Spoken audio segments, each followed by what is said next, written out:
Não sou eu quem cria a doutrina. A doutrina já está exposta. A Bíblia é a palavra de Deus revelada aos nossos corações. Cabe aos pregadores, cabe aos pastores, aos teólogos, aí uma responsabilidade muito grande de não interpretar ao seu ponto de vista, mas dar para a igreja aquilo que a palavra de Deus ela é. E eu sempre falo para os irmãos, eu não jogo carapuça. É como eu sempre falei, eu não conheço a vida de ninguém, eu não ando com ninguém 24 horas, não pergunto como é que é a vida do irmão A, não pergunto como é que é a vida do irmão B, então eu não tenho como jogar carapuça para ninguém. Eu sempre falo que a minha posição como pregador é pregar. Não existe mais profeta nos dias de hoje, os profetas terminaram em João Batista, mas o pregador ele precisa ter um pouco de profeta e um pouco de sacerdote. O sacerdote é aquele que leva os interesses do homem para Deus. O pastor, na função de sacerdote, ele vai fazer o que? Ele vai apresentar a tua vida a Deus. Você abençoa a vida do irmão Reginaldo, abre as portas, abençoa a vida da irmã Suzana, continua dando ânimo, né, para que ela seja boa mãe, boa esposa, aquela coisa toda. Abençoa a vida do irmão Marcos Antônio, abençoa, né, a vida dos irmãos da igreja. O pastor, como sacerdote, é aquele que apresenta a vida do povo a Deus. Ele leva as necessidades do povo a Deus. Agora o pastor, como profeta, ele vai trazer os interesses de Deus para o povo. E aí o couro come. E a chibata come mesmo. Tá? Então, assim, como pregador, eu me sinto à vontade para pregar. Eu me lembro de uma pergunta que me fizeram há uns 2 anos. Eu fui até na igreja Cristina, você não tem assim, você não ficou constrangido em falar de algumas coisas da sociedade? Eu falei, não. Porque não estou falando aquilo que é meu, até porque eu me incluo, irmãos. Porque a palavra ela fala no meu coração. Eu nunca falo assim você, eu falo nós. Então quando eu falo natureza carnal, eu falo da nossa natureza carnal. Eu falo nossa natureza porque eu me incluo. Eu estou aqui, a minha natureza é tão inclinada ao pecado quanto a dos irmãos. Então eu me incluo, eu falo você, eu falo nós. Então eu me sinto muito à vontade porque eu estou pregando a palavra. Então não vou aqui jogar carapuça para ninguém. Não tenho por que fazer isso, não conheço ninguém. Agora, a palavra de Deus nos dá autoridade, ela nos dá meios, nos dá ferramentas para que nós possamos pregar. E quando nós pregamos, irmãos, nós damos ferramentas para aparar a igreja, para aparar a sua vida, para podar. Tem coisas que estão em nós que precisam sair. O fruto, para que ele continue no fruto, para que a árvore fique bonita, ela precisa muitas vezes sofrer o corte. Não é assim que os jardineiros fazem? Eles vão lá, podam as árvores, cuidam lá do jardim, aparam, fica tudo bonitinho, porque às vezes tem gravetos, tem folhas que não fazem parte, fica feio e tem que tirar. E quando a pregação, quando o estudo da palavra vem de encontro a alguma área da nossa vida, é Deus cuidando de nós. É Deus nos aparando, é Deus cortando, tirando coisas que atrapalham a nossa vida espiritual. Então nós temos os pecados estritamente físicos, que são pecados relacionados com o corpo. São eles: prostituição, em algumas traduções vai dizer fornicação, versículo de número 19. Qual a tradução está fornicação aí? Tem alguma tradução? Está prostituição mesmo? Amém. Então as obras relacionadas ao corpo são prostituição, impureza, lascívia, bebedices, glutonarias. Então nós vamos ver que são 3 pecados relacionados ao sexo e 2 com a alimentação. Os 3 pecados relacionados ao sexo são a prostituição, a impureza e a lascívia. Nós vamos tratar a respeito desde daqui a pouquinho. E 2 pecados relacionados à alimentação, que são as bebedices e as glutonarias. O que é isso? Já já nós vamos saber. Pecados espirituais são os pecados cometidos diretamente contra Deus. Todo pecado é contra Deus? Mas aqueles pecados são diretos. O primeiro deles é o quê? O que está escrito aí? Idolatria e a feitiçaria. Eles se manifestam no corpo, mas são relacionados com a parte espiritual do homem. A idolatria, irmãos, ela rebaixa e destrói Deus. Todo idólatra, ele rebaixa Deus, o Todo-Poderoso, ele destrói Deus. Quando a pessoa idolatra uma outra pessoa, quando a pessoa idolatra um objeto, quando a pessoa idolatra uma imagem, ela está dizendo que aquele objeto, aquela pessoa, aquela imagem, ela tem um poder sobrenatural que Deus não tem. Então a idolatria, ela rebaixa Deus, tira Deus do trono. A feitiçaria, o que nós lemos aqui, ela exalta e entroniza Satanás. E é interessante que a palavra feitiçaria, ela vem do grego de farmaqueia, daí vem farmácia, lugar onde se vende drogas. E aí tem a ver com maconha, tem a ver com cheirinho da loló, tem a ver com cocaína e tem a ver com magia. Daqui a pouco nós vamos dar uma pincelada nisso. Então são dois pecados estritamente espirituais, idolatria e feitiçaria. Pecados estritamente sociais, ou pecados que são relacionados com a alma, acontece aqui dentro e se exteriorizam, e vai para o meio do povo. Quais são eles? Inimizades, porfias, ciúmes, iras, discórdias, dissensões, facções e invejas. São pecados comprometidos contra pessoas às quais nos relacionamos. Gente com quem nós nos relacionamos, se nós não tivermos um certo cuidado, não tivermos uma certa diretriz na nossa vida espiritual, nós vamos errar e vamos pecar contra essas pessoas. Agora, irmãos, vamos falar sobre cada um deles. Posso falar sobre cada um deles? Podemos aqui nos aprofundar um pouco sobre cada um deles. Paulo começa com prostituição. Naquela época em que Paulo vivia, Paulo está vivendo uma época, irmãos, onde era um antro de prostituição. Inclusive a prostituição, ela tinha cunho religioso. Corinto, por exemplo, era uma cidade portuária. É por isso que Paulo vai dizer: vocês oram em muitas línguas, porque os marinheiros vinham para cultuar ali, e havia um templo. Naquele mesmo templo havia o culto da igreja e havia o culto à deusa Diana. No culto à deusa Diana havia ali as prostitutas sacerdotais ou prostitutas sacerdotisas, e todo aquele que era iniciado como sacerdote tinha relações sexuais com as prostitutas sagradas. Aquelas mulheres, elas exerciam sua profissão nas ruas. Tanto é que havia uma marca na mulher que era prostituta naquela época. A mulher que era prostituta, ela não tinha os cabelos compridos, ela não tinha os cabelos longos, a cabeça dela era rapada. Era a identidade naquela época. A prostituta naquela época não andava de roupas curtas, não dava toda maquiadora pintada, chegou, ela tinha a cabeça rapada, era uma marca social. É por isso que vocês, os meus devem ter lido na Bíblia, não convém que a mulher olhe para a sua cabeça descoberta, não é? Aí Paulo vai falar sobre, não é bom que as mulheres cortem o cabelo, ou seja, não rapam a sua cabeça. Por quê? Aí algumas denominações, durante anos e anos, eles sustentaram que era pecado cortar o cabelo. Outras igrejas instituíram o uso do véu, e até hoje tem mulheres que usam o véu, porque não está escrito na Bíblia que tem que usar o véu. E Paulo estava falando sobre o cabelo. Era pecado cortar o cabelo? Não. Nunca foi pecado cortar o cabelo. O que Paulo estava aconselhando é que as mulheres que se convertiam, elas não cortassem o cabelo da sua cabeça para não serem confundidas com as prostitutas. E a mulher que usava o véu naquela época também, as mulheres do véu, simbolizava que elas eram ou do marido ou do pai. Tudo tem cunho histórico. Só que Paulo está num ambiente de prostituição. A cidade de Corinto, mas é uma cidade portuária, muitos marinheiros, muitos marujos, e a prostituição ela era comercializada. Então Paulo começa com prostituição. Dentro da igreja havia esse tipo de pecado. Havia coisa pior que era o incesto. Na igreja de Corinto, alguém estava tendo relações sexuais com a mulher do pai. E aí a situação complica, porque a igreja de Corinto era uma igreja que tinha todos os dons. Era a igreja que o povo se vangloriava, aquela coisa toda, mas havia um pecado grosseiro no meio da igreja. E é por isso que eu digo, dom espiritual é diferente de fruto do Espírito. Dom espiritual não caracteriza quem vai para o céu. Tem muita gente aí que fala língua estranha, profetiza, revela a cor da cueca, da calcinha, revela o nome de não sei o que, aquela coisa toda, mas não tem nada a ver com crente.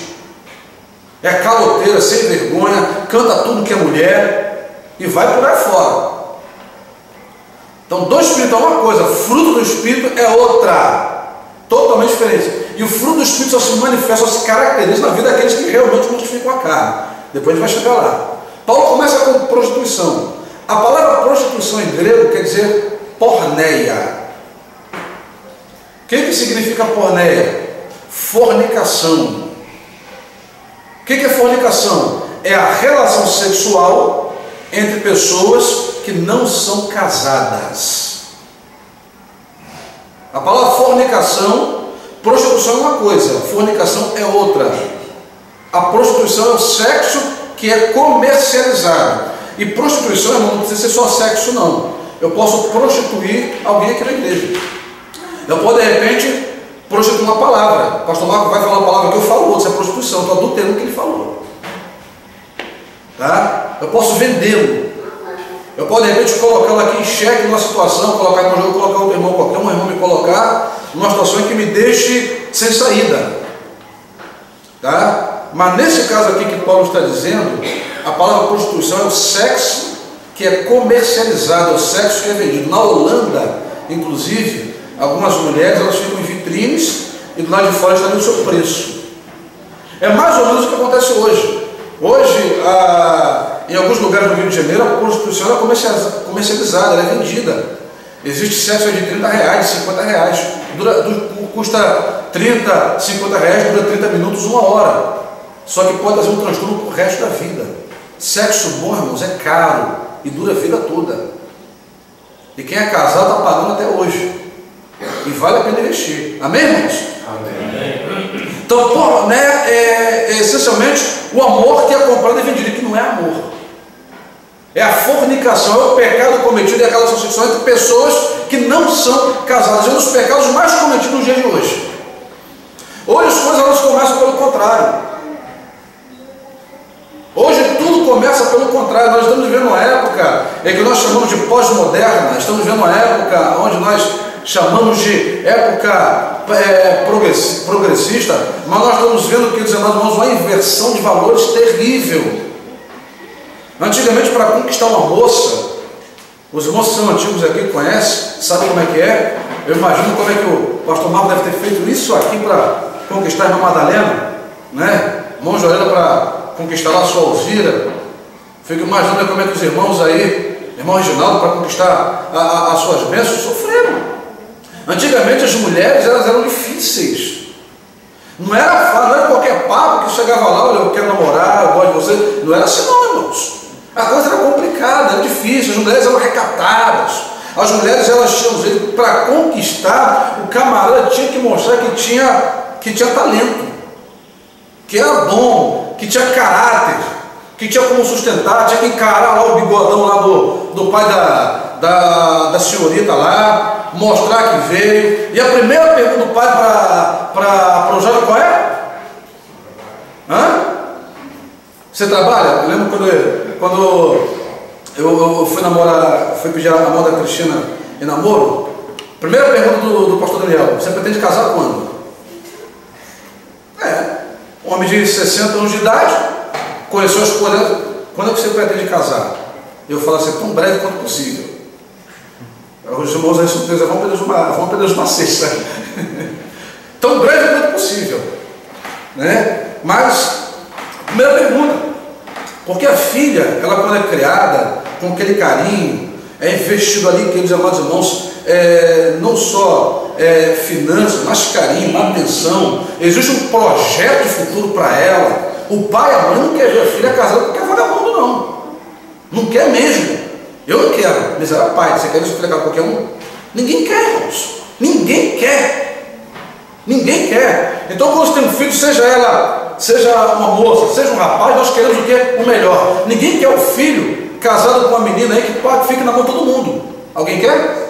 Ninguém quer, irmãos. Nós queremos nossos filhos o que? O melhor.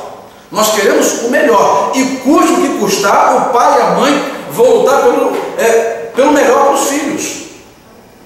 Então nós vivemos uma época translocada.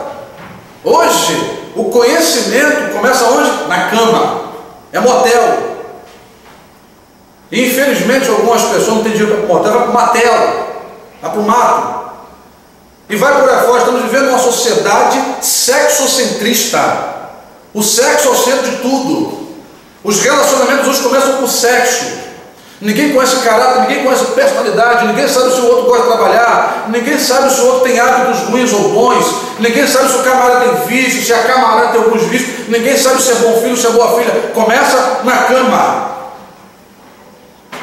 Eu estava numa igreja uma vez pregando, alguém perguntou, por que o sexo antes do casamento é pecado se eu amo e se ele me ama? Aí eu pergunto assim, você tem garantia de que ele vai ser seu esposo? Você tem garantia de que ela vai ser sua esposa? Eu namorei a filha do apóstolo Marcos durante 1 ano e não foi minha esposa. A Bíblia vai falar de defraudação, irmãos. Quando eu infringo o pecado da fornicação, eu estou tolindo, eu estou fazendo com que a minha esposa ou o meu esposo se prive do direito da minha virgindade. O pecado da fornicação, ele acontece porque é uma defraudação. Não existe nada que vai dizer assim, poxa, eu vou casar com ele, vou casar com ela, porque o sexo é uma bênção que Deus deu para ser vivida, para ser completada no casamento. Isso é princípio bíblico basal. Nem a sociedade, e aí eu vou falar de sociedade, eu vou falar de sociologia, não vou falar de teologia não. Nem a sociedade concorda. Só que com a forçação da barra, aí nós vamos dizer, eu vou usar aqui um neologismo, com a forçação da barra, há um coloquial social, porque no português existe coloquial. A gente nunca foi pronome. Só que hoje se fala, a gente vai fazer. Antigamente falar a gente faz, a gente fez, era um pecado grotesco. Colocasse uma prova, meu irmão, se for na do irmão Jesus, era um zero no tamanho do Rio de Janeiro. Mas hoje se fala a gente. Aí um gramático, que não foi Bechara, graças a Deus não foi Bechara, vai dizer assim, que a gente é um pronome representativo. Eu posso dizer, a gente vai, por exemplo, eu vou numa reunião representando a igreja, eu falo a gente. Daí deixou nós. E usa-se o pronome nós quando vai todo mundo. Nós vamos. Mas tudo bem, é coloquial, porque ficou na forçação de barra, não é? A gente vai. Né? E vai por aí fora. Aí a televisão começou, os repórteres começou. Então a televisão é o padrão que guia a moda, é o padrão que guia a conduta de vida de muita gente. Então ficou a gente. Mas nós vivemos um coloquial social. O que é o coloquial social? É aquilo que a sociedade não aprova, mas por uma imposição de uma minoria gritante acaba sendo cedido. A fornicação, o pecado sexual, irmãos, nunca foi aprovado por ninguém. Só que como a sociedade está hoje aceitando algumas coisas, aí o pai, a mãe vai, aceita. Há uns 7, 8 anos atrás, a Rede Globo colocou numa novela em que a mãe preparava a cama para a filha de 15 anos dormir com o namorado. Qual é o impacto psicológico que isso causa na mente da adolescente e do adolescente que está assistindo aquilo? Esse dia eu já falei para o João, estava no ônibus, um dia dele estava dentro do ônibus, estava largando o trabalho, e 2 adolescentes conversando ao meu lado,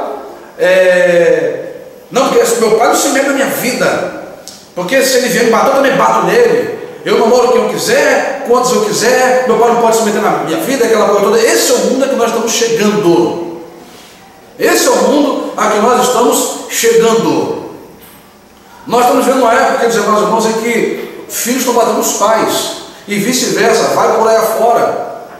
Lembro-me que alguns anos atrás, aí a moça com o namorado matou os pais da menina. Moça rica, cheia da grana, tudo aí para ser uma profissional de excelência, tudo aí para ser uma força da sociedade, teve a vida interrompida porque assassinou os pais junto com o namorado. Aí eu pergunto, valeu a pena? Tem moça que deixa a casa dos pais para viver com vagabundo, para viver com gente que não vale o prato que come, tudo por causa da fornicação, por causa do pecado do sexo. A fornicação é um pecado, quer dizer, mas irmão, por que é pecado? A Bíblia vai dizer que o corpo ele é templo do Espírito Santo. O nosso corpo ele é templo do Espírito Santo, o nosso corpo ele é para honrar a Deus. E as coisas, quando elas acontecem fora do templo, elas desonram a Deus. Eu fico imaginando um lar, que ele já começa, quando você conhece aquela pessoa, quando já teve toda a fantasia sexual realizada, é um lar que já é comprometido com a derrota, já sabe tudo, já conhece, já popou, já pegou, já fez, aconteceu. O sexo é uma bênção de Deus. Deus deu o sexo para satisfação e para multiplicação, mas para ser praticado dentro do casamento. Paulo ele vai combater tenazmente a fornicação. E a fornicação hoje é incentivada. Eu falei para os irmãos que prostituição vem o quê? Vem de porneia, no grego. Daí vem a palavra pornô. Daí vem a palavra pornografia. O que é pornografia? É a escrita da indecência. Grafê, o grafos do grego, escrita. Porneia ou pornô é a escrita da prostituição. É a escrita do pecado libidinoso. É a escrita da manifestação imundícia, da manifestação imunda da carne. Esse é o primeiro pecado que Paulo falou no corpo. Prostituição. Muitas pessoas hoje não estão falando disso. Muitos pregadores estão ocultando porque não dá ibope. Pregar contra pecado hoje não dá ibope, não dá ibope. E muita gente às vezes não gosta de ver porque se encaixa. Então o primeiro pecado, o primeiro lixo de Paulo é a prostituição, fornicação, situação em que a religião que eles chamamos hoje está sofrendo. Há pessoas dentro da igreja que cantam no ministério de louvor, que pregam, que são professores de escola bíblica dominical, mas que estão a vida espiritual derrotada porque estão em pecado de fornicação. São namorados que não esperam no casamento, avança o sinal. Meu irmão, tem perdão? Tem perdão. Tem perdão para todos os pecados, meus queridos. O problema é a consequência depois. Uma gravidez indesejada, a insatisfação do pai e da mãe, a tristeza da igreja, que o pastor tem que excluir, tem que colocar disciplina. E eu quero abrir um parênteses aqui para os irmãos dizer uma coisa. Dizem que, eu ouvi dizer, a gente escuta muita coisa, irmãos. E eu louvo a Deus porque eu não sou homem alienado. Se eu fosse um homem alienado, eu poderia dizer que eu sou fanático, mas eu estudo muita coisa, gosto de estudar, gosto muito de estudar. Mas eu ouvi alguém falar assim, que a exclusão hoje está fora de moda, que Deus não exclui ninguém. Deus não exclui ninguém, irmãos. Deus não exclui. Deus não joga ninguém fora da igreja. Eu nunca vi pessoas sair da igreja por causa de palavra de pastor. O que tira o ser humano da igreja é pecado. É a desobediência, é quando quer obedecer, é quando está em pecado mesmo, fica cego, fica surdo, não consegue ver Deus operar, não ouve Deus falar. Então o que tira da igreja é pecado. A exclusão, e hoje não pode mais usar exclusão ou desligamento, né, porque os crentes agora estão querendo processar a igreja. Eu não sei onde eles querem chegar com isso, mas tem crente que está processando a igreja, está ficando os pés no inferno, vai querer processar a agência de Deus, vai estar ficando os pés no inferno. Aí não pode ser mais exclusão, agora é desligamento. Aí o pastor fala, a palavra exclusão não está hoje mais em moda. Não tem mais exclusão, e é por isso que a igreja está essa bagunça que está. Porque o camarada vem cantar na frente da igreja cheio de pecado. O camarada vai passa a noite no quarto de motel com a namorada, ou com uma prostituta que seja por aí, e vem para a igreja cantar, vem mexer nas coisas da igreja, vai fazer alguma coisa. Aí a igreja não anda, elas ficam mais. E o que acontece? O que está acontecendo? Por que ela não se converte? E eu não posso disciplinar? Tem que ter disciplina. A disciplina, irmão, na igreja, ela mostra para a sociedade que a igreja tem caráter. Ela mostra para a sociedade que a igreja ela preza por um padrão de pureza. A disciplina tem que existir, é bíblico, está na Bíblia. Não tem como tirar. Tirar a disciplina da Bíblia é tirar a doutrina. Não pode. Não pode. E nós vivemos hoje uma época de pessoas que querem, daqui a pouco nós vamos entrar nesse assunto, mas nós vivemos uma época de pessoas que querem manipular, de pessoas que querem fazer dissensões, promover as suas facções, a fim de acabar com aquilo que é certo. Para quê? Para poder então beneficiar os seus erros, os seus pecados. Isso acontece infelizmente em muitas igrejas. Então a prostituição é o primeiro pecado da lista que Paulo fala sobre obra da carne. E é manifesto, as pessoas veem. É fácil ver um irmão que está em pecado? Eu pergunto para os irmãos. É fácil saber quando a pessoa está em pecado? Pode responder, irmãos. Pode responder. É fácil. É fácil. Característica da pessoa que está em pecado: a pessoa está arredia. É aquela pessoa que ela foge tudo de todos. Ela não encara, ela é imperceptível, ela não consegue perceber Deus operando no culto. As pessoas não querem participar da ceia. Há uma total insatisfação pela obra de Deus. Porque, queridos irmãos, a obra de Deus ela não é alavancada pelos instrumentos musicais, não. A obra de Deus não é alavancada porque tem um camarada aqui, um boneco de palco, animando a torcida, não. A obra de Deus é alavancada pelo amor que eu tenho a Deus, pelo temor que eu tenho a Deus. É o amor que eu tenho a Deus que me mantém na obra.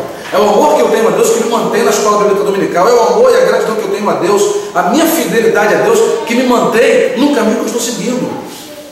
É por isso que eu evito o caminho do pecado, é por isso que eu evito a história que pode me conduzir à morte. E aí nós vamos ver o segundo pecado que Paulo fala, é impureza. Ele vai falar de impureza. A palavra impureza fala de falta de pureza nas intenções. Pensamentos impuros. E juntamente com a fornicação, né?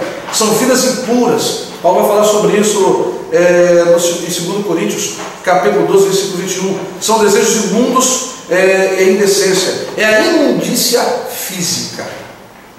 A palavra impureza era usada antigamente pelos gregos e pelos judeus para limpar toda a sujeira do corpo. Era um tipo, o médico ele antes passava um tipo de produto no corpo da pessoa para tirar todo tipo de impureza, todo tipo de sujidade, para que ele pudesse então fazer ali o seu trabalho. E queridos amados irmãos, a igreja hoje ela tem um remédio que tira a impureza, que é a palavra de Deus.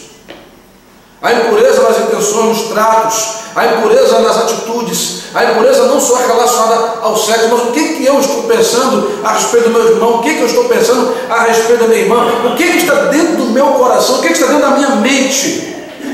E eu, quando estou pregando, normalmente eu pergunto para os irmãos quais têm sido os temas que estão dentro da nossa mente e dentro do nosso coração. Será que são temas impuros?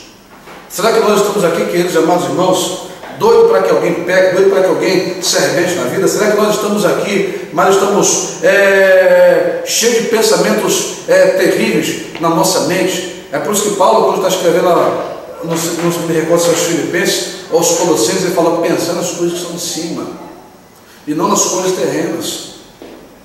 Eu fico, mas nós pensamos, irmãos, em prosperar.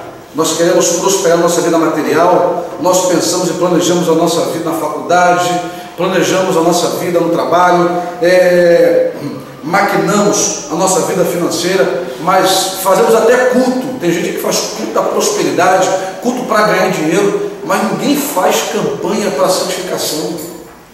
Ninguém faz uma campanha para ter a mente de Cristo. Paulo falou, nós temos a mente de Cristo. E eu faço uma pergunta reflexiva, só para responder, apenas reflita. Será que nós temos a mente de Cristo realmente? Será que os nossos pensamentos, eles são realmente pensamentos que exaltam o nome de Jesus? Será que os nossos pensamentos eles visam bem? Será que nós permitimos que só entre na nossa cabeça, só entre na nossa mente aquilo que é bom? Não dá para permitir às vezes, porque lá uma coisa ou outra ruim entra. Mas será que nós estamos dando mais atenção àquilo que não presta? Será que nós estamos dando mais atenção àquilo que é vil, aquilo que em nada assoma para o nosso crescimento espiritual? Isso acontece comigo e acontece com os irmãos, nós precisamos refletir sobre isso. Será que não está atrapalhando de alguma maneira a nossa caminhada? Paulo fala sobre as impurezas como obras da carne. E é interessante que ele fala sobre lascívia. O que é a lascívia? É um pecado também relacionado ao sexo, é libertinagem, sensualidade, ansiedade pelo prazer carnal, ações indecentes. E é interessante, queridos amados irmãos, que tem que falar no assunto. Será que a roupa que eu estou usando ela agrada a Deus? Nós estamos diante de um texto que às vezes você pensa, poxa, colocar uma palavra que para muita gente é difícil. Lascívia. Lascívia, alguém, poxa, lascívia, tem gente que pode falar bonito, eu vou falar, mas não sabe o que é lascívia. Lascívia, irmãos, é libertinagem, né? É a sensualidade exposta.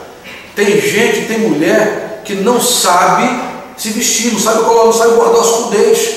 E eu tenho que falar a verdade, a palavra dela ensina. Não sabe guardar o seu corpo, irmãos. Mulher tem que mostrar o corpo do marido. Irmão, são radical, não é questão de ser radical. Tem irmã que gosta de mostrar as curvinhas, as dobras. Não, mas eu estou de longo, mas o vestido está marcando, né? E aquela coisa toda. Eu lembro de uma igreja que eu fui pregar, tive que pedir a diaconisa para falar para a irmã, pede aquela irmã, com todo carinho, para ela estar no meio da igreja, porque a irmã estava com uma saia aqui, ela sentou, a saia veio aqui, ela cruzou as pernas, aí o pessoal viu o caminho do Mar Vermelho, aquela coisa toda, e os homens de Deus lá da igreja não tinha como quem se concentrar, né? Pede a irmã para estar no meio da igreja, lá no meio da igreja, ó, sai da frente aqui, pede ela com todo carinho. Porque como é que a pessoa vai para uma igreja, vai para um templo, mexer daquela maneira? Sensualidade. E aí a pessoa fala, mas o irmão é que é fraco. Não é irmão que é fraco, não, irmão, ele é homem, é ser humano.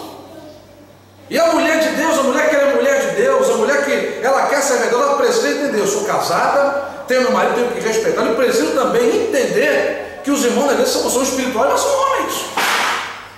São homens. E nós vivemos uma época onde a sensualidade, a sexualidade, elas são exploradas. E aí eu volto à minha fala inicial, não há apenas, irmãos, hoje, a pós-modernidade ela é um retrocesso, porque hoje nós estamos vivendo uma época de culto ao corpo. O corpo hoje é idolatrado. Hoje todo mundo quer andar sarado, todo mundo quer a barriguinha de tanquinho, todo mundo quer a bundinha empinada, todo mundo quer perna grossa, não é assim que acontece? Mas isso é o que? Isso se reporta por da Grécia. Que isso vem da Grécia. Os gregos é que cultuavam o corpo. Aquelas formas esculturais vêm da Grécia. E nós estamos vivendo uma época hoje onde a sensualidade ela está sendo tão explorada a ponto de muitas vezes estar sendo um impedimento à continuidade do casamento. Quantos casamentos hoje estão sendo desfeitos por causa de academias? Quantos casamentos hoje estão sendo interrompidos por causa da bendita academia? Porque a irmã agora, ela quer ser saradona. Ela agora quer ser uma gostosona da vida. Ela agora quer ser uma daquelas, né, que arrebenta a boca do balão, que para o trânsito. O irmão agora, né, ele quer ser o Tom Cruise, ele quer ser o Van Damme. Não é? Então ele agora vai para a academia, aquela coisa toda, e começam os questionamentos. Porque o povo vai tomando forma, aí a roupa de crente já não dá, tem que usar uma roupa mais moderna, tem que usar uma roupa que mostra que você agora é tal, que você é tal, isso é sensualidade, isso é lascívia. E toda mulher, de acordo com a sociologia moderna, ela gosta de ser olhada, e todo homem gosta de olhar. Existem duas palavras no grego para olhar. A primeira delas é bispou, em grego quer dizer o olhar panorâmico. Está na sua frente, você viu. Olhou, o dia que eu estava andando com a Cristina, ela falou, eu vi você ver aquela mulher. Eu falei, claro que eu vi, eu sou cego. Eu vi, estava na minha frente. Eu não sou cego. É panorâmico, eu vi, ué. O senhor está vendo o camarão armojão ali? Eu ouvi. A segunda palavra é blepou, quer dizer o que? Olhar penetrante. Eu quero ver além daquela parede. É esse olhar que você vê em Mateus, quando Jesus vai dizer assim, aquele que olhar para uma mulher com intenções impuras, no seu coração já cometeu adultério com ela. Agora, queridos irmãos, eu faço uma pergunta para os irmãos, não precisa ninguém responder. Não precisa ninguém responder. Não precisa ninguém responder. Estamos hoje vivendo uma época que é difícil olhar para os corpos esbeltos. Não, é muito fácil. É muito fácil. Você vai para algumas igrejas no Rio de Janeiro, eu fui dar uma palestra, eu cheguei a fazer alguns estágios na igreja de Copacabana, e irmãos, eu estava falando com o pastor Vitor Manuel Valente, olha, o pessoal aqui é crente mesmo, hein? Porque tu entra umas irmãzinhas aqui de saída de praia, de tanga, né? De aquelas calças bem coladas no corpo, de Bíblia embaixo do braço, os irmãos tem que ser crente mesmo, porque, vou te falar, a sensualidade é aflorada. E Paulo ele fala sobre isso, é ansiedade pelo prazer carnal, são ações indecentes. Porné é o pecado dentro de uma área, que é a área específica, né? São as relações sexuais ilícitas. E agora assim, irmãos, é uma contaminação da pessoa inteira. É uma contaminação da pessoa inteira. Indica um amor tão desenfreado ao pecado e tão audaz que o homem deixou de se importar com aquilo que Deus e que os homens pensam das suas ações. Nós estamos vendo uma época em que as pessoas não querem saber o que é certo e o que é errado. Lembro de uma vez que eu fui pregar na igreja sobre roupa, um irmão levantou, irmão, olha, minha esposa do jeito que eu quiser, quem tem que mandar a roupa dela sou eu. Eu falei, bem, irmão, é o direito seu. Só que como líder da igreja, eu tenho que orientar. E como líder da igreja, eu posso me podar algumas ações aqui dentro. Porque não tem como. Como é que ele vai cantar na frente da igreja? Não é? Da maneira como é que ela está vestida, da maneira como ela vê, não tem como, irmãos. Não tem que, como é que se eu prego santidade da igreja? Eu quero que meus irmãos vivam santos. Eu quero que meus irmãos tentem uma comunhão com Deus, com as mãos na frente, expondo a sua beleza corporal. Os seus anos de academia expostos na frente da igreja. A sensualidade, irmãos, é tão pecado quanto a fornicação. O grande problema é que tem muitos pastores hoje que colocam o rabo entre as pernas, porque sabem que se falar pode ter problema, não vai sair da igreja, não vai ter mais dízimo, não vai ter mais aquilo outro, é que não sei o quê. Só que perde a bênção e a oportunidade de repente alertar a irmã que ela está sendo um instrumento, ela está sendo um meio para o pecado de muita gente. Nós precisamos, irmãos, como crentes de Jesus Cristo, e não é só as irmãs, não, tem irmãos também que são verdadeiros promulgadores, são verdadeiros promotores da sensualidade de igreja. Existe agora umas roupinhas aí, né, para homem que a roupa é toda apertada. Desde alguém foi me vender uma calça, aí me levou uma calça, tal de calça saruela, não sei o que é aquilo. Eu falei, amor, pelo amor de Deus, não tem calça de homem não? Ela, você é preconceituoso. Eu falei, não sou, eu sou homem. Não é questão, eu sou homem. Na minha opinião, o homem tem que ficar com a roupa toda apertada, mostrando os dois lhóvis, mostrando, não, sou homem. E sou homem de Deus. Aí já pensou, irmão Janilson, que tem esse corpo maravilhoso aqui, todo apertadinho aqui na frente, de camiseta, mamãe tô forte. Não tem como, irmãos. Nós precisamos entender, queridos irmãos, que a nossa época é uma época que nós precisamos, como igreja, se conformar. Nós estamos permitindo com que essas coisas elas façam parte da nossa vida.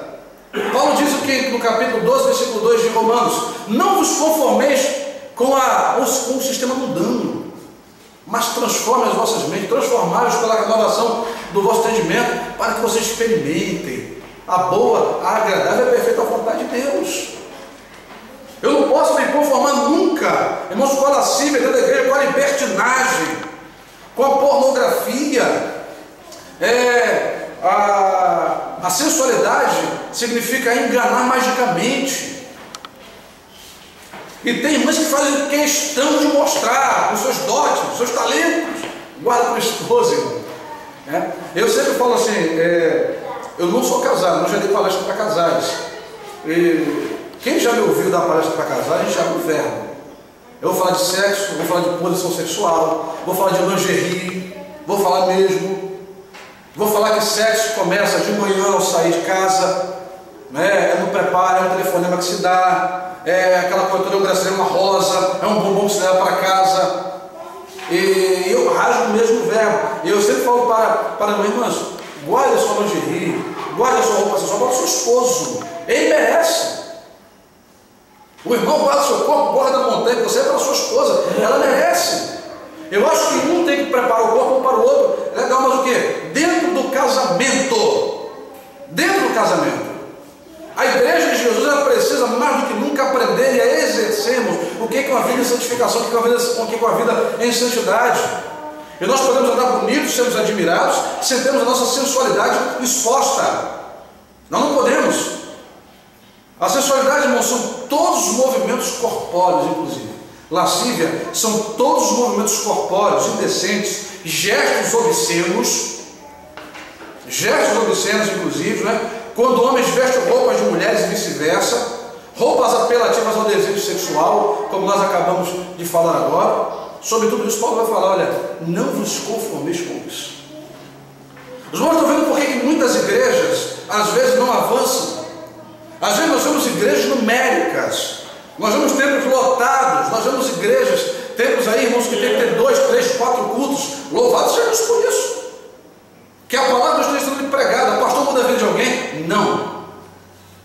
Pastor tem alguma coisa a ver com a vida dos outros? Mais ou menos.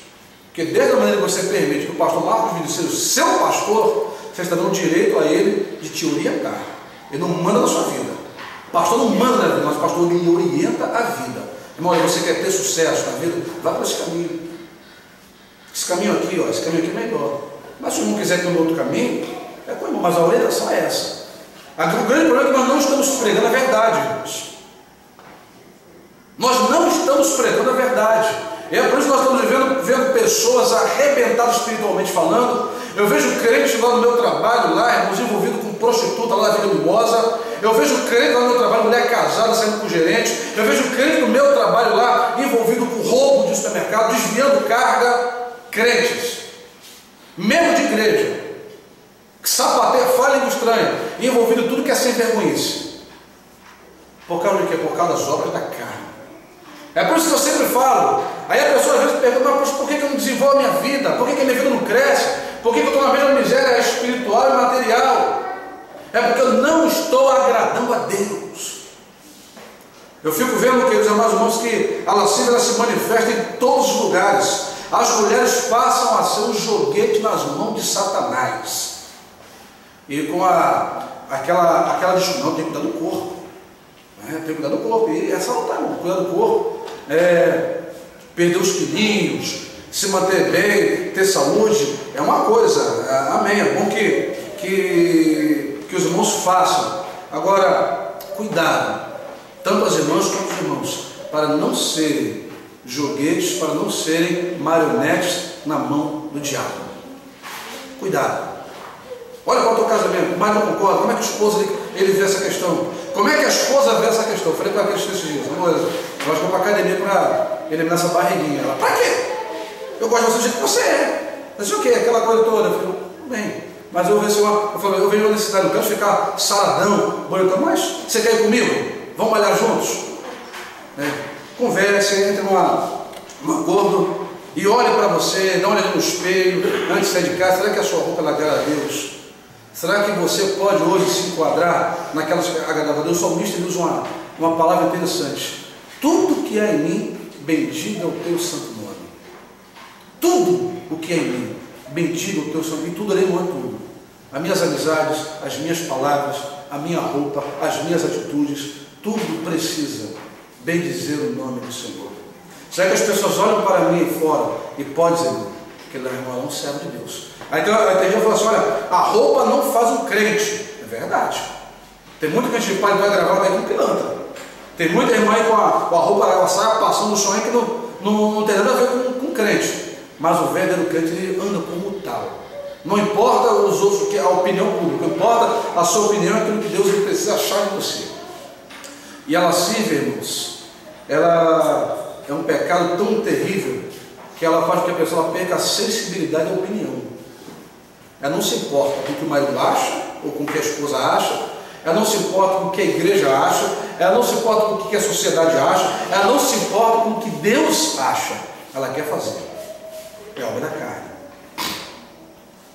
Pecado espiritual, idolatria, que é a adoração de ídolos, culto aos falsos deuses. Isso aí os irmãos já estão, não precisa aqui entrar aprofundado com os irmãos. Feitiçaria, magia, é o próprio relacionamento que os feiticeiros têm com demônios. É o relacionamento que o feiticeiro ou pai de santo vai ter um relacionamento direto ou indireto com os demônios. Também não precisa entrar nessa questão, porque os irmãos sabem muito bem. Agora existe dentro da igreja algumas pessoas que praticam feitiçarias. É o que nós chamamos de algumas pessoas, e a sociologia inclusive chama de macumba evangélica. Uns anos atrás aí tinha irmã fazendo campanha para o marido morrer, para alertar os milhões. Tinha irmã fazendo campanha para o marido morrer, para ela arrumar outro, levar para fora. Irmã orando para o outro cair em pecado para assumir o cargo e outras coisas mais que fogem um pouco do nosso assunto aqui. Pecados de ordem social. Já vamos encerrar, irmãos. Primeiro pecado de ordem social que Paulo vai falar é o quê? Inimizade. Inimizades. Do grego ektra. As pessoas elas ficam inimigas. Fala de brigas, fala de hostilidades, fala de inimizade de famílias, a inimizade mútua. Vivemos uma época, queridos e amados irmãos, em que relacionamentos não têm sido aprofundados. Vivemos uma época de relacionamentos rasos. Vivemos uma época de discórdia. Vivemos uma época de sutilezas, infelizmente, dentro da própria igreja. E a inimizade ela pode ser tão sutil que às vezes passa desapercebida para as pessoas. Tem gente dentro da igreja que não fala com a outra. Tem ou temos? Aqui não tem isso. Amém? Graças a Deus. Pode dar glória a Deus por isso? Aqui não tem isso. Mas tem lugares aí que pessoas dentro da igreja não falam com outro irmão. E é interessante que a Bíblia, ela vai colocar uma barreira no culto, na oferta. E oferta não é só dinheiro, não, irmãos. Os irmãos estão aqui ofertando a Deus. É o seu tempo, é a sua vida, é o seu cântico. Não é? Os irmãos estão aqui ofertando a Deus. E a Bíblia vai dizer no Sermão da Montanha: se você tem alguma coisa, se o teu irmão tem alguma coisa contra você, deixa a tua oferta no altar, vai até o teu irmão e se conserta com ele. Meu irmão, olha, eu errei com o irmão está chateado comigo, o irmão me perdoa, eu fiz alguma coisa que magoou. Só que tem um grande problema, nós somos orgulhosos. Quem errou comigo foi ele. É ele que tem que vir a mim falar, é ele que tem que vir a mim pedir perdão. Isso é uma barreira tremenda. Aí nós levantamos as mãos para os céus e queremos cantar: meu prazer é estar nos atos do Senhor. Aí nós levamos as mãos para o céu: Senhor, tu me sondas e me conheces, não é? E aquela mais, nós estamos ali para minimizar, nós estamos falando com a pessoa. Ou às vezes nós até falamos, mas estamos cheios de quê? De má intenções no coração para com ela. Irmãos, a coisa é muito séria. Não é algo simples. A Bíblia não é um livro obsoleto, ultrapassado. A Bíblia não é um livro utópico. A Bíblia é uma realidade. Ela vai falar das atitudes humanas, ela vai falar das intenções, das predisposições do nosso coração que atrapalham nós recebemos bênçãos de Deus. Inimizade significa não amar a pessoa com a qual nós nos relacionamos. Eu preciso amar você, a despeito de quem você seja.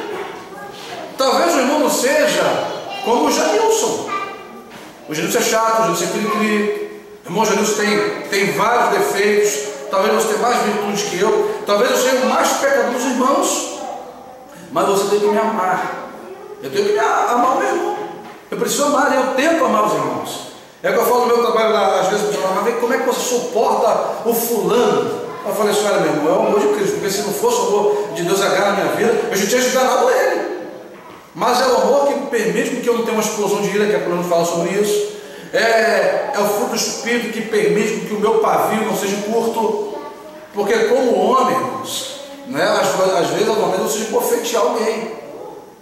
Mas como homem espiritual, como alguém que dá testemunho, como alguém que é conhecido na igreja, no trabalho, como um pastor, como um servo de Deus, você tem que mostrar fruto do Espírito. E não tem como não fazer. Então a inimizade significa não amar a pessoa com quem me relaciono. Estou abraçando ali, mas estou doido ali para ela ir embora, estou doido para que ela saia da posição onde ela está. Tem gente que tem inimizade com a outra por inveja. Tem gente que nunca falou com outra pessoa, mas só pelo fato de ela estar numa posição de destaque e ela não está, ou ela tem um dom que ela não tem, ela já cria uma barreira e não quer chegar perto. É inimizade. E Paulo vai condenar isso tenazmente. Isso é uma coisa que perturba a vida da igreja. Uma outra coisa que Paulo vai falar sobre contendas. É outro fruto da carne, uma obra da carne: contendas, rixas, disputas, debates. Podemos dizer, irmãos, que contendas tem uma ligação muito grande com a inimizade. Inimizade é um estado da mente para com a outra pessoa. E a contenda é o resultado na vida real desse estado mental. Eu já não gosto muito do irmão. Eu já não vou muito com o irmão. Se eu sou espírita, eu vou dizer o quê? Meu espírito não foi com o dele. E eu já escutei crente falar isso. Eu já escutei crente falar assim: eu vou rodar minha baiana. Irmão, o que é isso? Tem uns jargões, tem umas coisas que algumas pessoas falam que eu fico imaginando. Por exemplo, eu escutei um jovem da igreja de Deus falar assim: não, mas eu fiquei bolado. Meu irmão, sabe o que é bolado? Meu irmão, sabe o que é isso? Bolado é uma linguagem, é um termo da língua iorubá. É a tema falado nos centros espíritas, e é quando o espírito está entrando no corpo de alguém. Isso é bolado. Bolado é estar manifestado. E os jovens têm umas linguagens meio esquisitas, analfabetas, inclusive, umas coisas meio fora do normal. Eu falei: meu filho, sabe o que é ser bolado? Ele falou: mas lá vem você de novo. Eu falei: mas vamos fazer o quê? você é membro da igreja. Você não sabe o que é, que eu, se eu não falar para você, quem vai falar? Né? Então, às vezes nós temos essas coisas, então, tem umas coisas, eu vou rodar minha baiana, né? Eu não tenho pavio, se não tem pavio, tem que se converter, irmãos. Eu não admito um crente dizer que não tem pavio. Tem que se converter. Se o crente não tem pavio, ele não experimentou ainda o novo nascimento. Não experimentou. Ele agora, eu sou crente, mas meu braço não é. Essa é coisa para quem é mundano, para quem é pagão. O crente é ovelha. Quem te defende é Jesus. Você não tem que levantar a braço, não tem que dar pancada em ninguém. Você não tem que xingar ninguém. A Bíblia fala assim: minha vingança eu retribuirei. Se alguém está fazendo injustiça contra você, você tem que ter pena dele. Aí dele, que está cometendo injustiça contra o servo, contra a serva do Senhor, que é menino dos olhos do Senhor. Você não tem que levar para bater em ninguém. Ontem falávamos sobre lá um trabalho lá que uma senhora foi querer me dar uma garrafa de Pepsi Cola. Eu saí correndo, falei, sai correndo mesmo. A crente demoniada vai querer me bater? Eu saio correndo, irmãos. Eu vou te pegar na rua. Eu falei, tu vai ter que correr muito, que eu vou correr bastante. Se eu tiver que sair às 10 horas da noite, eu vou sair às 8. Não vai bater nada. E se me bater, eu vou me defender. Agora eu vou falar assim, bate que eu quero ver. Eu vou fazer isso? Não. Aí tudo que eu tenho pregado, tudo que eu tenho ensinado, vai para onde? Vai por água abaixo. Porque a Bíblia fala que o mundo ele aguarda com expectativa o quê? A manifestação dos filhos de Deus. Se o meu gerente aqui me persegue, se eu me levantar contra ele, eu até tenho alguns documentos que poderia ter incriminado, mas se eu me levantar contra ele, como é que eu vou continuar pregando o Evangelho? Se eu me levanto contra uma cliente que está lá endemoniada, querendo gritar, falar mais alto que eu, se eu falo mais alto que ela também, igual o outro locutor lá falando. Não, se falar comigo, vai ouvir na mesma altura. Se me agredir, vai levar também. Eu falo, não, se falar vai me bater, eu saio correndo. Eu corro. Se você discutir comigo, eu baixo a cabeça e você vou das costas e vou embora. Né? Porque eu preciso entender, irmãos, que a minha guerra não é contra a carne e sangue. Eu sou crente. Você é um crente de Jesus. Preste atenção no que eu vou falar para você agora. O crente, irmãos, ele é perseguido pelo diabo. Os holofotes do inferno estão sobre a tua vida. O diabo está a todo instante procurando um meio de tirar você do propósito de Deus. Todo instante. E ele vai usar pessoas para isso. Ele vai tentar usar situações para isso, para tentar que você saia do espírito. E infelizmente muitas pessoas cedem. É por isso que Paulo vai dizer assim: olha, não deis lugar ao diabo. Crente não fique demoniado, mas pode dar lugar ao diabo. Não deis lugar ao diabo. E a contenda, irmãos, é uma das maneiras de se prestar a boca, os membros para Satanás.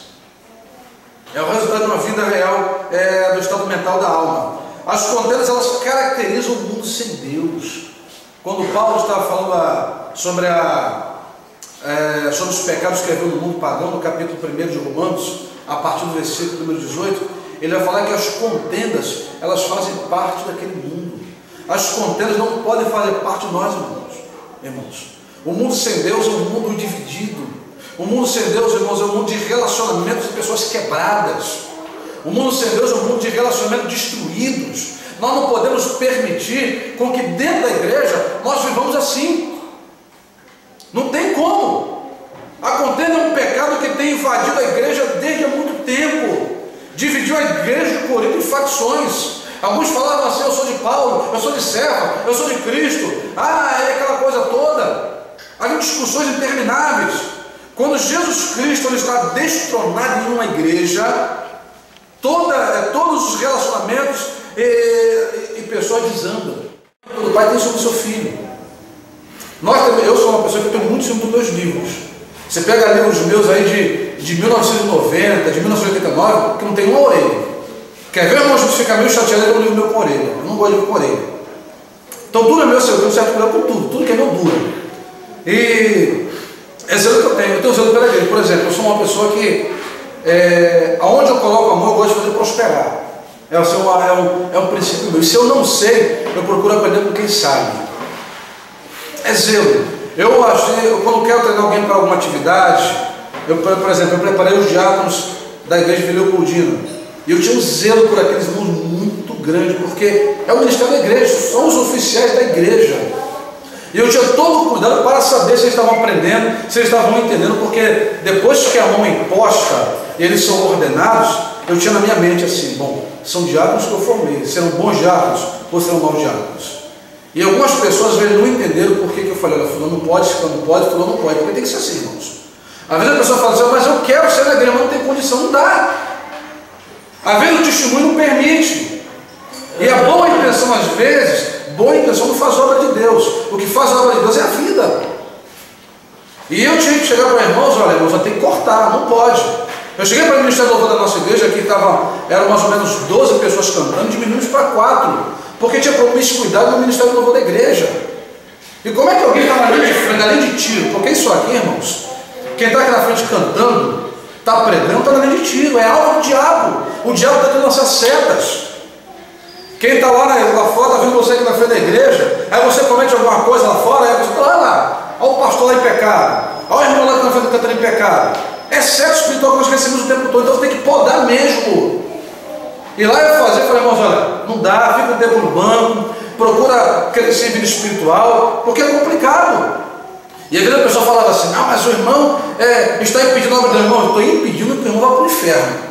Eu não estou impedindo a obra do irmão, eu estou impedindo que o irmão vá para o inferno, porque quando nós fazemos a obra de Deus relaxadamente, a Bíblia fala que somos malditos. O que está escrito em Jeremias? Maldito todo aquele que o quê? Fizer a obra do Senhor relaxadamente. Quando o pastor impede com que alguém, aqui estou vendo um parênteses, só para explicar aos irmãos a questão do ciúme, do zelo, quando um pastor impede que o irmão exerça uma determinada função na igreja, não é porque o pastor não gosta, não, irmãos. Não é porque o pastor não quer o mal daquela pessoa, ele está tratando você. Porque a Bíblia fala que se você for fazer a obra de Deus relaxadamente, de qualquer maneira, você é um maldito. Está na Bíblia, não são palavras minhas, não são palavras do pastor, não. Maldito todo aquele que fizer a obra de Deus relaxadamente, de qualquer maneira, com a vida balançada. Daí vem zelo. É o zelo, é por isso que o salmista vai dizer, né? O zelo da tua casa me corrompe. O zelo, o ciúme, no bom sentido. Agora, o pitomos, o ciúme destrutivo, é esse ciúme exacerbado. É o ciúme que vê o que não existe. Tem gente da igreja, irmãos, que tem um ciúme tão grande que fica torcendo para que o pastor caia em pecado, para que ele possa colocar o pastor. Nessa mesma igreja que eu estou falando para os irmãos aqui, eu assumi uma igreja com 4 pastores. E eu, um seminarista, era o presidente da igreja, o pastor Marcos sabe qual igreja que era. Irmão, só a graça de Deus. Tinha gente, no dia que eu entreguei a igreja, teve um dos pastores que deu um culto de ação de graça. No dia que eu entreguei a igreja, vamos dar um culto de ação de graças. E eu falei assim, um culto de ação de graça por quê? E hoje o irmão não está nem mais na igreja, nem na igreja que Cristo ele está. Porque queria uma coisa e falou, não é dessa maneira, é dessa. Não, mas o meu é apenas um seminarista, mas de acordo com o senhor da igreja, eu sou o presidente da igreja. Eu tenho aqui, eu não queria falar, mas como tem que exercer, como tem que falar, tem que dar carteirada, eu tenho tanto poderes espirituais como jurídicos. Eu sou o presidente da igreja, então aqui vai ser dessa maneira, mas tem que ser ditador. Mas nós vemos isso.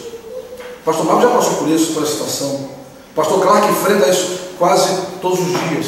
Gente orando, gente pedindo para você sair, gente com ciúme de posições na igreja, gente com ciúmes, queridos amados irmãos, que tentam fazer com que a estrela do outro se apague. Aí eu sempre falei assim, irmão, se a tua estrela não brilha, não tem um ditado popular aí, passa caol.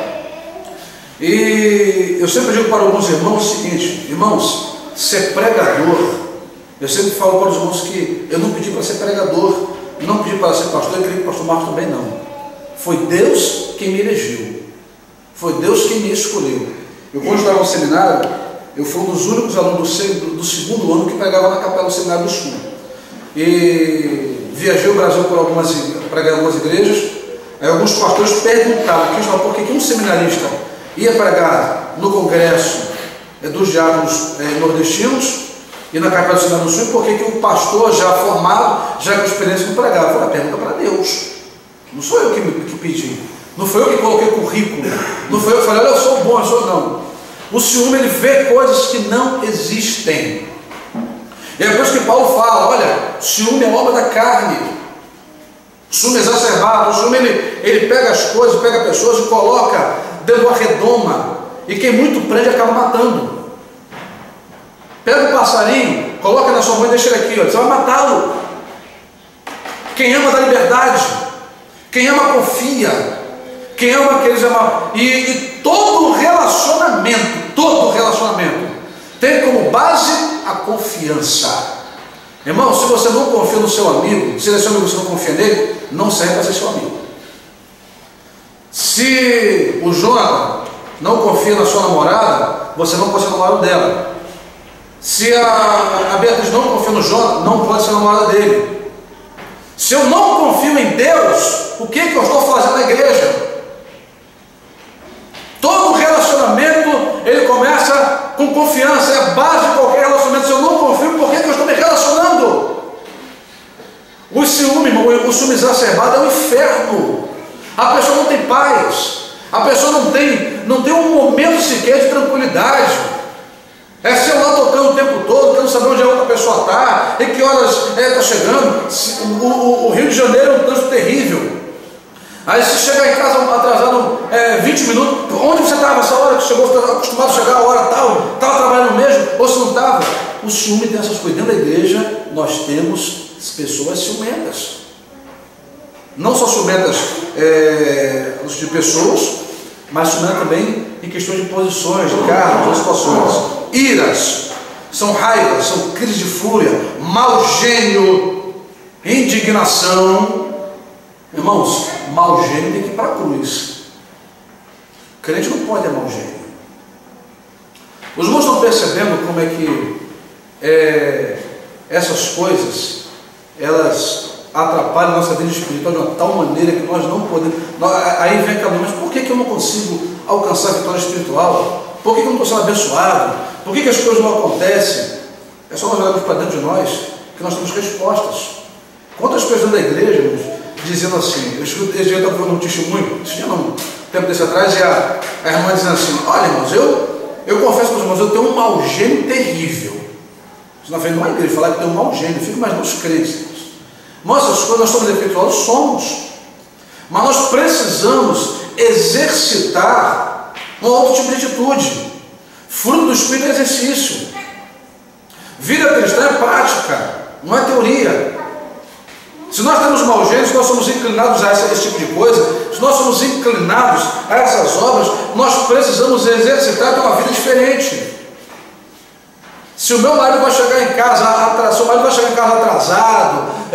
não chegou na hora certa, e o meu costume é recebê-lo com aquela saraivada de perguntas, aonde você estava, com quem você estava, por que você não chegou na hora certa, vou experimentar uma palavra de gente, poxa, você chegou atrasado, aconteceu alguma coisa, tal, experimenta mudar a tonalidade de voz, o arroz queimou, ou então a comida não está feita na hora certa, cheguei no trabalho, né, cheio de fome, e aquela coisa toda, já vou esbravejar, vou querer colocar dentro de casa a carga do meu dia de trabalho todinha, e os filhos sofrem, não, vou experimentar uma atitude diferente, embora que o mundo esteja desabando, eu vou chegar, poxa, eu estou com uma fome, mas a comida não está pronta, dá para fritar um ovinho aí, rapidinho só para eu fazer um lanche, um pouco de manteiga, tal.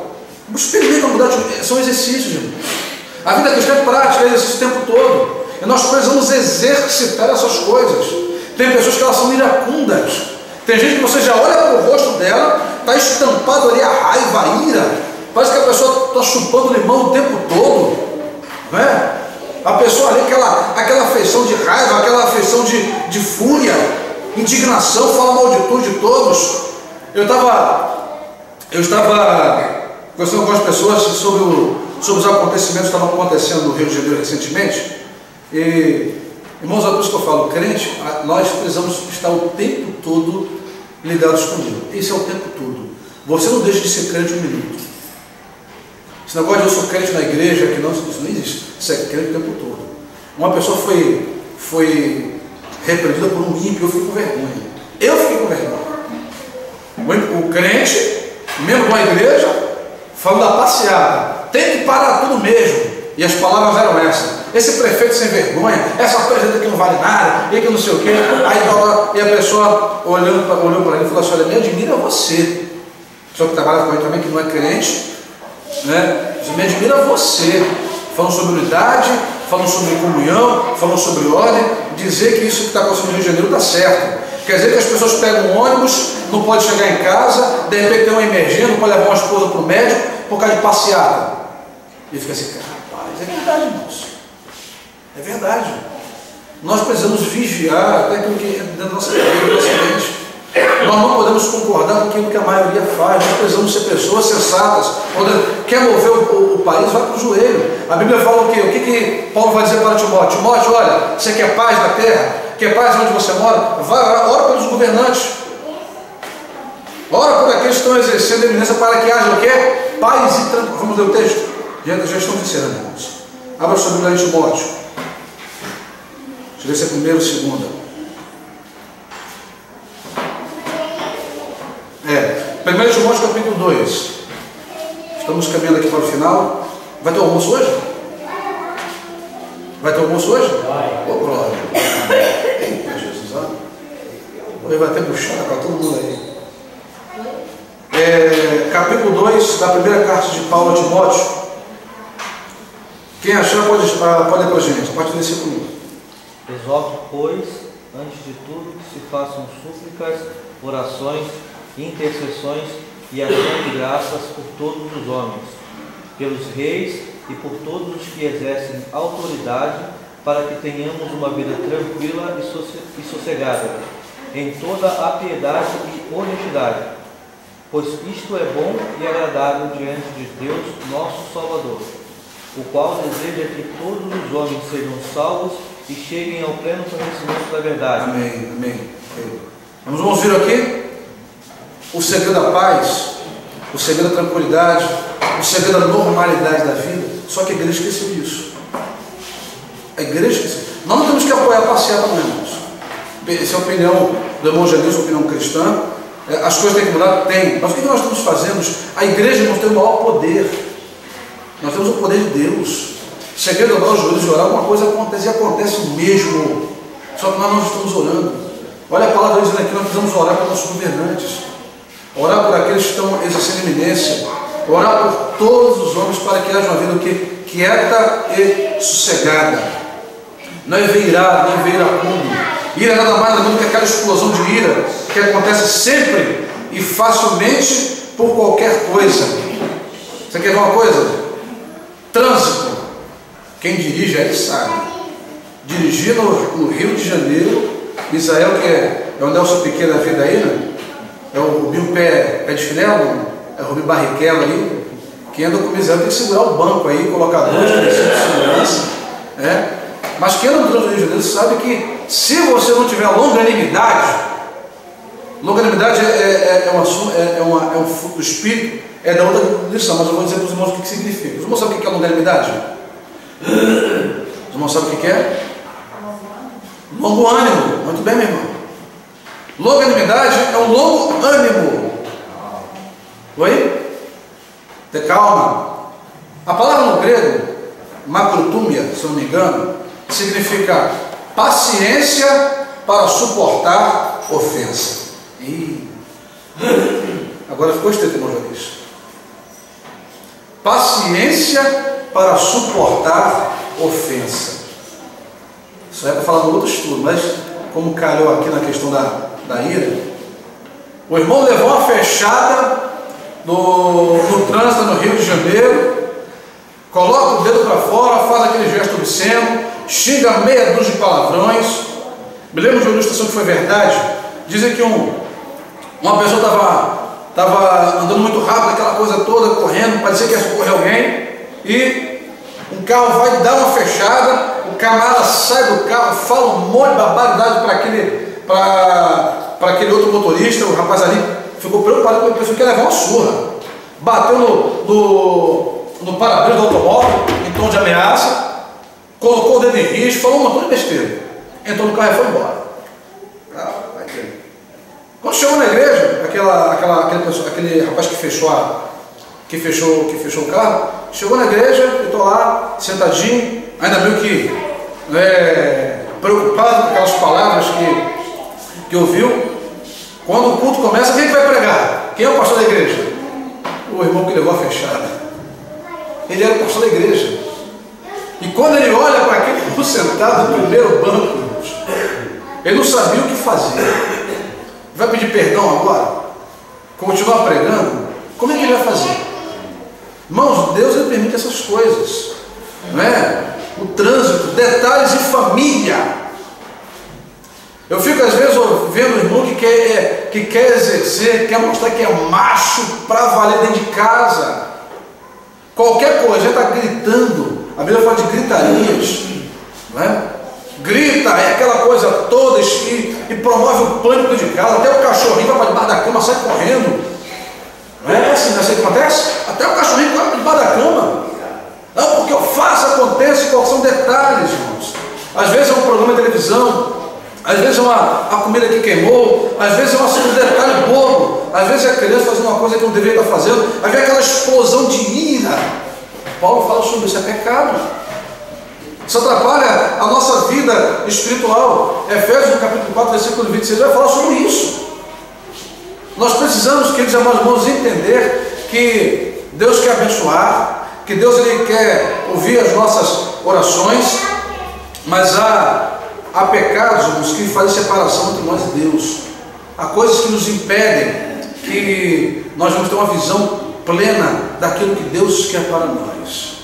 E os últimos dois pecados que nós queremos falar, como obra da carne, são as bebedices e a glutonaria. Bebedices. Irmão que não bebe, irmãos que tornam.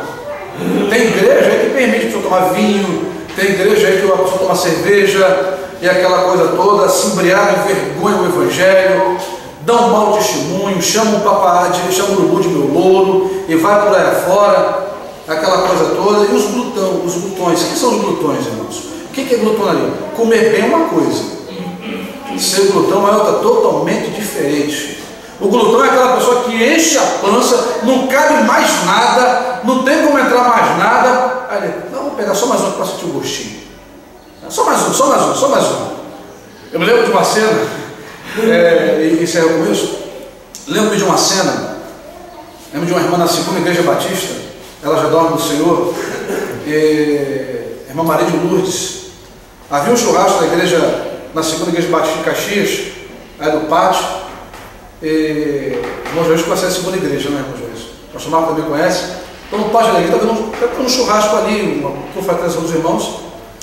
E a irmã Maria de Lourdes era boa de boca, irmãos, comia bem mesmo.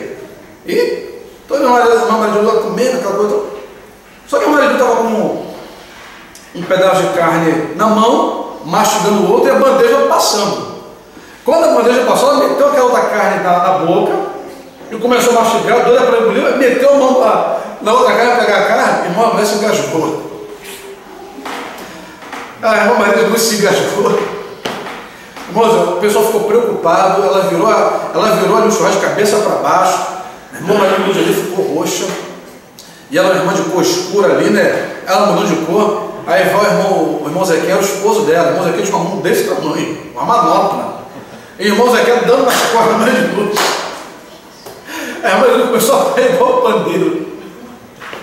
Daqui a pouco ela conseguiu expelir a carne que estava na boca, mas não largava o outro pedaço de carne que estava na mão. Era uma cena de desenho, uma cena de desenho animado. E daí a irmã Maria estava comendo a carne mais uma vez. Mas acontece uma glutonaria. Só que come além da conta. A pessoa que não cabe mais nada. E os irmãos já ouviram falar de bulimia, não já? Já ouviram falar de bulimia. Isso é um pecado praticado. Muitas pessoas comiam, colocavam o dedo na goela, colocavam tudo para fora para continuar comendo. E isso acontecia mesmo. Tanto é que Paulo, quando ele está falando sobre a ceia, ele aconselha, olha, esperei uns pelos outros, mas de comer, porque a ceia não era feita assim, não era um pãozinho, cara, isso era comida mesmo, era uma fartura que acontecia. Então muita gente veio, comia, e deixava o povo ali com fome. Os pais pobrezinhos chegavam para comer, não tinha mais comida. Outros ali praticavam, colocavam tudo para fora e voltavam para comer de novo. Era glutonaria, eram os glutões. Não tem vaga para nada no estômago. Vamos comer mais um.